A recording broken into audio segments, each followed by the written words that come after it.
Lock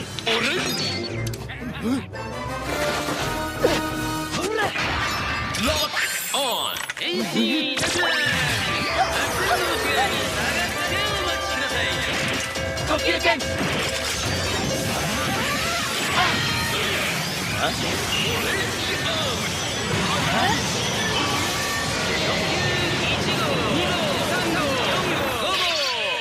If you were to ask me my relationship between furries and weebs, I would describe it as the superhero time of Resha Sentai Gozyuger and Kamen Rider Gaim. The reason being for how they complement each other in the weirdest way possible.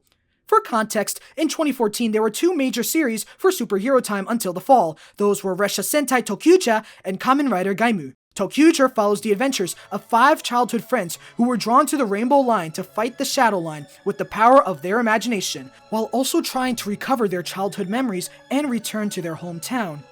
Kamen Rider Gaim revolves around the armored riders and dancing groups who wield the lock seeds from the Helheim Forest. The series goes from fighting each other to collect lock seeds and invests to discovering the realities of the Yggdrasil Corp that dominates their city and their true plans with Helheim, while armored riders continue to fight for supremacy among each other with different drivers, all based around fruits. FYI, yes, before someone brings it up, this is the series that was made by the Madoka Magic creator. From both of these synopses, your first thought as a non-Toku fan would be, weird.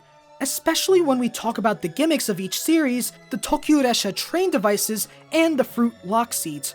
When I, as a Toku fan, think of Gozyuger and how it aired alongside Gaim for the beginning of 2014 and vice versa, I think of how unique, vibrant, and how different they are and how they complemented each other. Despite being a part of 2 legendary franchises, they stood out as a sore thumb in a weird, good way.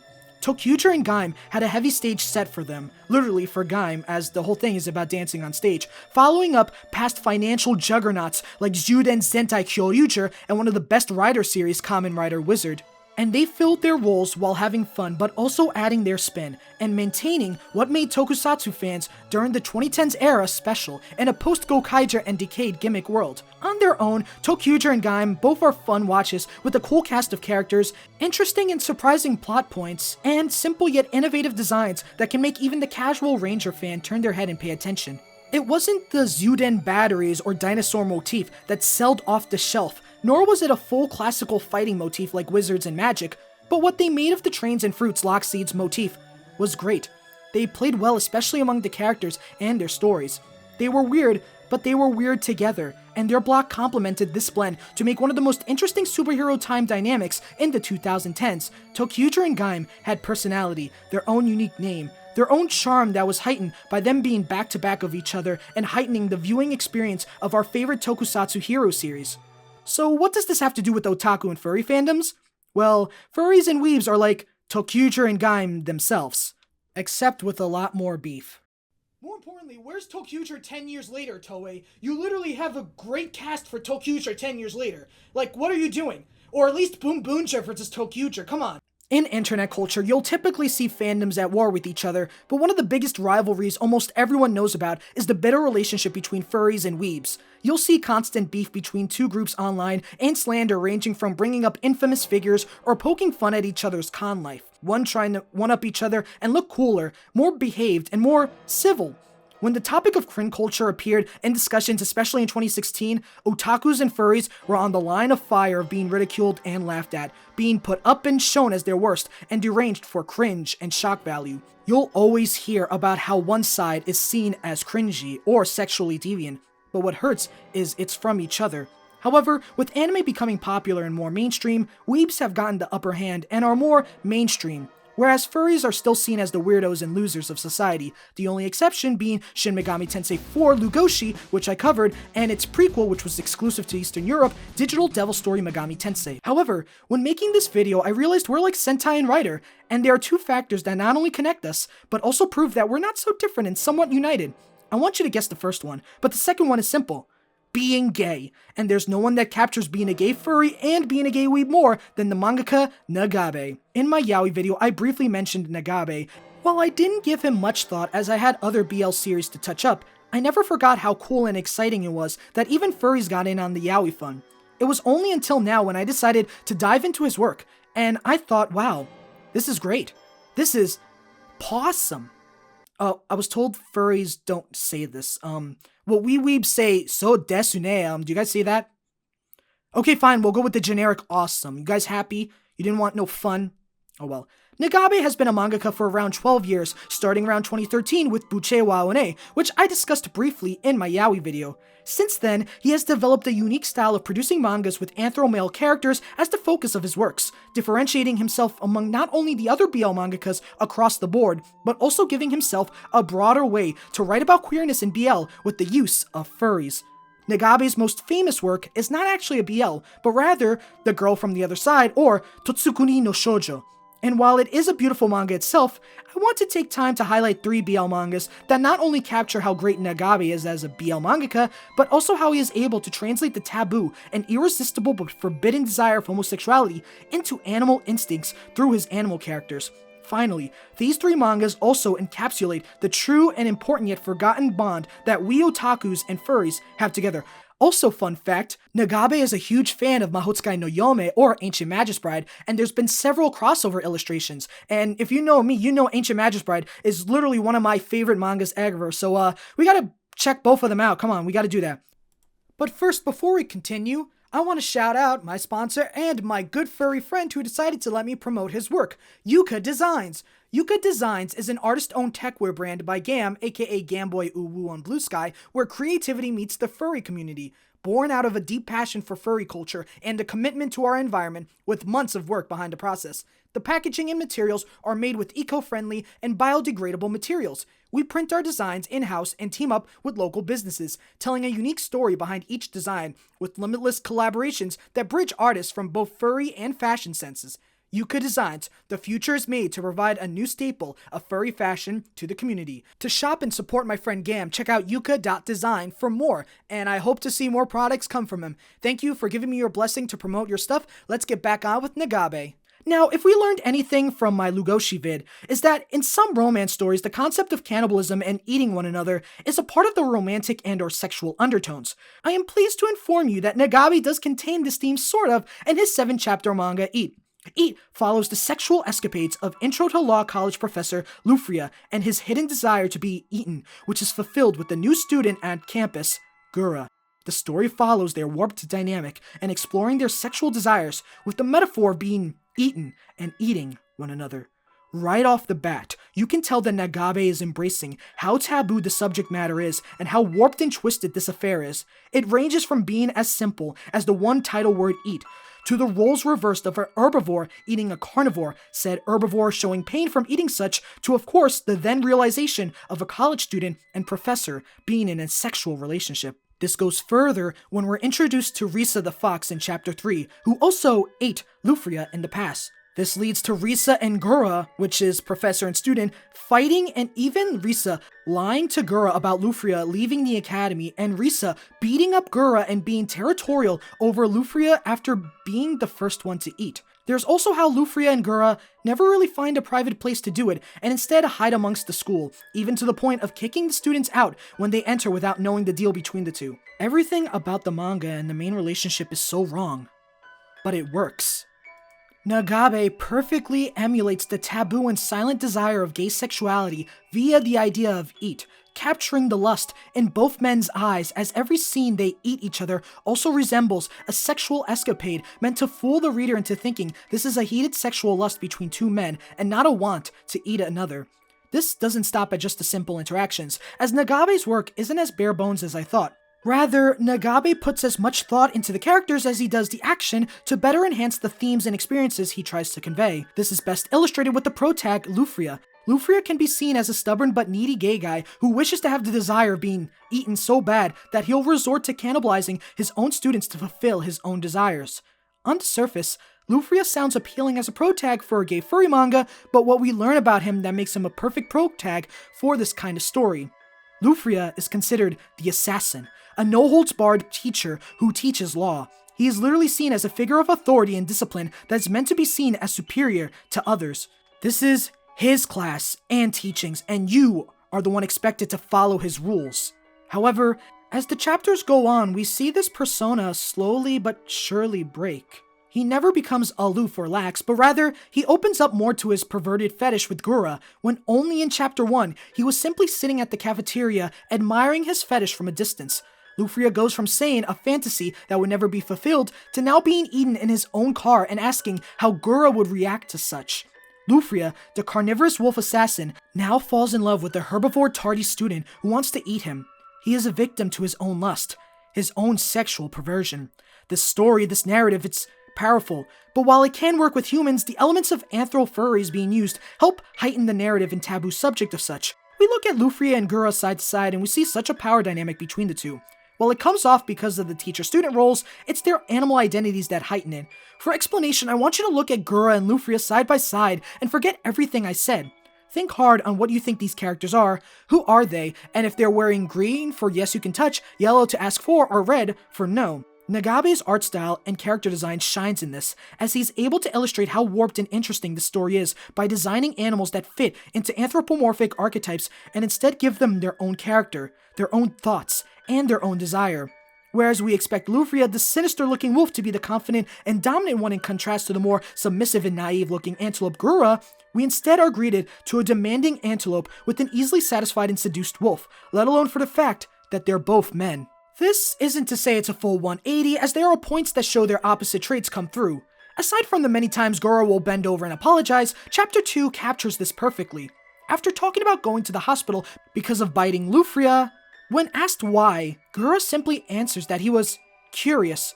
Going into Chapter 4 and seeing the flashback with Lufria also being eaten by Risa, Lufria is familiar with this sort of game and is encouraging Gura to fulfill his fantasies, even at the cost of his physical health, showing that Lufria, as the hungry wolf, still has control over the curious prey. By illustrating homosexual desires by using cannibalism or animalistic hunger, Nagabe is able to escalate the narrative of Eat from a simple BL to a more grittier but enticing BL romance story. One that might not be for the faint of heart, but exciting and thrilling for those who enjoy a more messed up yaoi, let alone a more messed up furry yaoi. This isn't to say Nagabe's work is all full-on gritty and erotic, as two of the other works I'm going to analyze in this video are way more tame, but also interesting in their own format, giving a unique quirk to the story to expand it. The first one I want to discuss is the one that actually isn't a fully romantic-centered one, but rather one focused on magic. Hey, it's just like Wizard, which is a good season. Amazing, I love Wizard. Shout out to my friend Lewis. Hey Lewis, sorry I can't shout you out too much because this is for the furries and you're a weeb, so you'll get your chance next time. And it's the wise beasts of the Wizarding Wisdom, or Wisdom for short, or Shorine Strike Psycho! Wizdoms is a compilation of short stories revolving around the Academy of Wizdoms, a school meant to study the art of wizardry, home to the demi-human tribes, which are animals gifted human intellect and consciousness by the wise wizard. The manga is a collection of stories following the inhabitants of the Academy, sometimes their relationship with magic, but also their relationship with each other. Wizdom's chapter formula typically starts with our main character being introduced, giving them a quick few panels to give an idea of who they are, followed up by their opposite for the story and eventually figuring out their relationship. I say relationship because Wizdoms isn't necessarily all romantic relationships, but also just the relationships between each other and how their animal background comes into play of the chapter's narratives. Take for example Chapter 3, where it's about a teacher and a student of Professor Fermat and Emile. As the chapter goes on, it explores Fermat's research, but also showing that he loves Emile due to their kinship of being dragons, with Emile being given a father figure that he's been missing due to being an orphan and having so little dragons in his family alive. But if there was one dragon they should know, it is my good dragon friend, Lisco. Hi Lisco, I love your tea ceremonies, buddy, keep going. Another example being Chapter 5, which revolves around the parasocial friendship between Doug and Huey, which Doug desperately desires to be his best friend, not only to satisfy an unhealthy attachment, but also to crave his beauty himself, even so much as collecting his feathers out of desire to mold himself in the image of his beautiful friend. Nevertheless, Wizdoms have some amazing romance and great stories about not only falling in love, but the troubles and anxiety of such. Chapter 1 immediately jumps into it as we see Eddington use a love potion to try to fall in love with Alan, another student who's been pestering and hovering around him for some time. However, Eddington feels guilty and bounces back after giving Alan the love potion, only to find out later Eddington wasn't affected by it and completely consensual because Eddington diluted the potion, something he hints at earlier in the chapter when he talks about studying too much. What I love about this is Nagabe also relies on the wizarding motif to also heighten the love and finds a loophole within the love potion trope. instead relying on having the love potion fail to not only allow Alan's true feelings to grow out of it, but also show how immature Eddington is about his infatuation with Alan and how he needs to handle his romantic feelings better, showing not only how naive he is about love, but also how no matter how much he studies, he's still not the smartest. I think what also gives this chapter more power is the placement as the first story in the Wizdoms series, because it shows Nagabe also communicating his ambitions with the story. It's a BL about furries and the world around them. Nagabe's world building and romantic ambiance, in my opinion, is key to understanding Wizdom. It's a way to not only help differentiate it from other BLs, but help the furry aspect play a huge role in it. Take, for example, Chapter 4 with the two male love interests for this time around, Marley and Colette. Because of a snow dragon appearing around Boston and causing a lot of Anthro New England attendees to be snowed in, as well as the Academy having weather be way more colder than expected, it causes Colette, a lizard, to forcibly find comfort in his roommate Marley to help bear the cold with his fur. The lizard and red deer dynamic works so well as it adds another voice. It's not just Colette needing Marley because of warmth, it's Marley and Colette wanting to be closer. And it adds another voice because Colette lost hers. In other words, they need their love to survive together, and I love that. Also, I got confused there. I almost said anime Boston. Nagabe not only putting death into the couples, but also the stage he set for the love to blossom in. I also love the minor detail that Nagabe adds little bios in the end of the chapters to educate the reader about the animal and gives us a glimpse of why he chose said animal through just educating the viewer on who they are and what they do in real life. Another example being the oddball of Chapter 8, with the blossoming love between Bear Bites Mochley and Charles, a bear and a man. What I love about this chapter is how low stakes it is. It's a somber way to close off the Wisdom stories. Instead, just them cuddling and looking at the stars, talking about their experiences as a human and bear. It's a calm break from other stories of not being accepted or being conflicted with your feelings of friends, and more so just both Charles and Mochley embracing themselves and their tribes as human and bear. No, like literally, the minute I saw Charles, I immediately thought like Tales of Zestra. He looks so much like Maclay. Are you kidding? This chapter not only lets the reader breathe and peacefully close off the series, but also shows how heartwarming the romances are, with Mochley and Charles embracing their tribes and their differences in a heartfelt way. To conclude, Wisdom not only shows how Nagabe is excellent at world building, but having the furry characters complement the world building of such. I wonder what FurryCon is going to have themes of wizards. For the final manga I wish to talk about, it's actually a simple and calming one that isn't the more tense and rough story of Eat, nor the fantasy world of Wisdoms, but we're now going to retreat to the cozy high school life of Monotone Blue. Monotone Blue follows the story of two high school furries, Hachi and Aoi. Due to Hachi's cat eyes, the world is monotone, where he sees barely any color, until the new lizard student, Aoi, joins his class, followed literally by his gorgeous blue tail, which is only visible in color in one chapter cover, which is kind of a scam, but oh well. Monotone Blue is the story of not only two men in love, but of desire. Bonus to the fact that it's the story of two young high school boys in love because of the one thing the other has. Hachi is someone whose eyes are what determine and shape his monotone life, something changed by Aoi, whose blue tail and lizard instincts are way more vibrant. However, there's also the emotional factor. Hachi's more extroverted but lazy personality clashes with Aoi's strict persona. Instead, they embrace each other's personalities and try to mend them together to form a young, healthy relationship. For example, in Chapter 5, in the locker, after contemplating his relationship with Hachi, all Aoi could think of is knowing him more. In other words, being gay. The last 3 chapters of 8 through 10 are where the two contemplate their relationship, and we see Aoi try to push himself away, thinking Hachi only desires him because he's a lizard and not Aoi, recalling to the time his lizard tail was forcibly amputated by high school bullies, making him move to another school, the school he is in now, and forcibly shut himself in out of fear of pain. Hachi confronts Aoi and confesses that he no longer loves Aoi just because of his tail, but because he's Aoi, and he loves him. I love how this goes beyond the typical love confession, but rather shows how complicated love is, and it's not necessarily straightforward.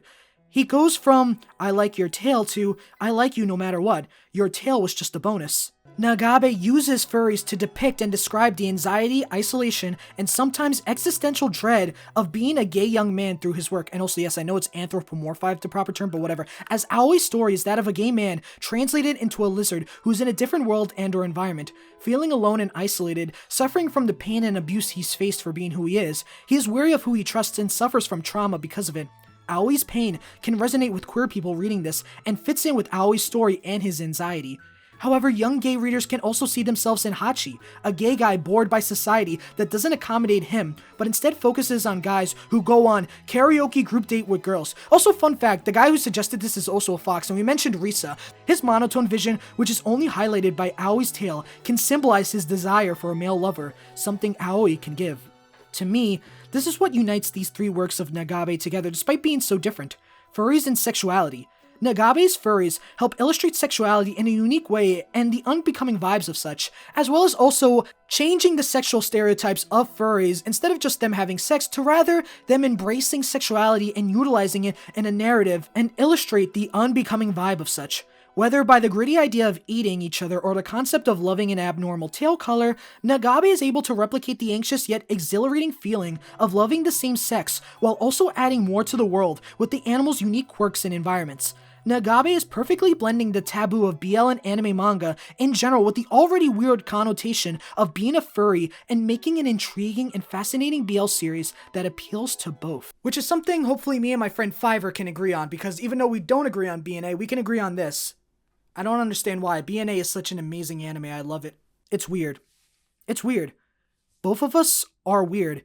In the vast world of literature and art forms, heck, even in our own home of the otaku and furry fandoms, Nagabe and the mangas are weird, but that's what makes them so special. That's what two proud gay men did when they not only created the furry fandom, they also helped nurture and blossom the otaku community in America. Let me explain. So, while comic books and figures were always a staple in the 20th century, conventions, meetings, and meetups didn't really take shape until the 1970s, and this was especially true for science fiction groups. In the beginning, specifically the Cartoon Fantasy Organization, two factions were being birthed in front of their eyes. The ones obsessed with Japanese cartoons recorded on bootleg VHSs with little or no subtitles, and the ones enamored with the concept of anthropomorphic funny animals. And at the center of both hailed two men who helped kick off the fandom together not only as otakus and furries, but as gay furry weebs, Mark Merlino and Rod O'Reilly. Mark Merlino and Rod O'Reilly worked together in 1977 to produce the Cartoon/Fantasy Organization, which, by proxy, was the first ever anime club in North America. Thanks to the CFO, animes like My Neighbor Totoro and Sherlock Hound were able to come to Los Angeles to a brand new audience, albeit illegally, and several other animes, or anime as they were pronounced. It was so big that even Osamu Tezuka stopped by a meeting of CFO in 1979, as seen in this photo. But Merlino and O'Reilly didn't stop here. As the 1980s rolled around and cons got going, the art of funny animals got popular at cons, and with it, they moved from panels and convention spaces to room parties. Furries, fans of the furry animals, and artists got together to meet and discuss their hobbies, such as the Popufur Minty the Lion. It was from these room parties that Merlino and O'Reilly were able to confound the first furry convention, Conference. They have been pivotal in the furry community, but little did we know that they were also a key factor into bringing anime/otaku culture into the West, even meeting Osamu Tezuka himself. These men are legends, and although Mark Merlino passed away last year, he and his husband's legacy lives on in two of the biggest fandoms in America. Because of them, the furry fandom has grown into what it is, but also helped kickstart the otaku fandom in its infant steps. Because of them, two of these biggest fandoms have been able to host some of the biggest and craziest conventions you can ever imagine and bring people together, all because of two gay men and their love for animation. I want to shout out one of my coolest friends, Spike, who voiced Elphaba in my video previously. Thank you for gushing about Mark Merlino and Rod O'Reilly with me and how they're essential for pretty much birthing the fandoms of both the furry and the otaku fandoms in America. You're awesome, and because of you and interacting with all of your furry friends, I realized maybe furries and weebs are exactly like Gozyuger and Gaim. Both are from the same parents, both are weird and out of place, both have their own cliques, but you know what? They're amazing. And both bound by fate for being great, cool nerds. This is what Nagabe was going for, to bring otakus and furries together in the weirdest way possible and celebrate our weirdness. And it's great. And yeah, I am a furry, I just kind of been in denial, and by that I mean I kind of played morenatsu back in 2016, I don't want to admit it because apparently everyone hates morenatsu, but oh well. Yeah. So yeah, I guess I am a furry. Hey editor, can you just flash some cons I should go to, or like furry cons I can like save up for? I know I'm going to like anime cons, so definitely one that's good. Okay, thank you. Oh, and yes, the reason we didn't talk about Gozyuger is because we're gonna talk about Yamato and Kabe Koji's video. Yes, the new Toku to BL video announced. Congrats, yay! Yeah, I also got into Gozyuger and Sentai the same time I got into furry stuff. So like, yeah, 2016 was great. Koko kara ga oretachi no stage da. Shori no imagination. Shuppachi shinko!